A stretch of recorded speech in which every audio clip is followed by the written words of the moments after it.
നമസ്കാരം. വിഷ്ണുമായ കുട്ടിച്ചാത്തൻ അനുഗ്രഹിക്കട്ടെ എല്ലാവരെയും.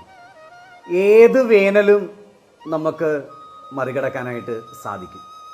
നല്ല തണലാകുന്ന മനുഷ്യർ ഉണ്ടായാൽ മതി. അപ്പോൾ നമ്മൾ ചിന്തിക്കേണ്ട ഒരു കാര്യമുണ്ട്. നമ്മൾക്കും അതുപോലെ തണലാകാനായിട്ട് സാധിക്കണം.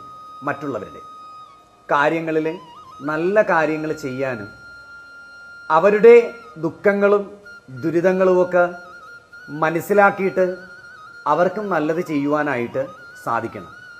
ഒരു തണൽ നമ്മൾ ആയിക്കഴിഞ്ഞാൽ ഏതെങ്കിലും ഒരു സമയത്ത് നമ്മൾക്ക് ആരെങ്കിലും ഒരു തണലായിട്ട് വരും. ഐശ്വര്യവും അഭിവൃദ്ധിയും ഉണ്ടാവട്ടെ. വിഷ്ണുമായ കുട്ടിച്ചാത്തൻ അനുഗ്രഹിക്കട്ടെ എല്ലാവരെയും. നമസ്കാരം.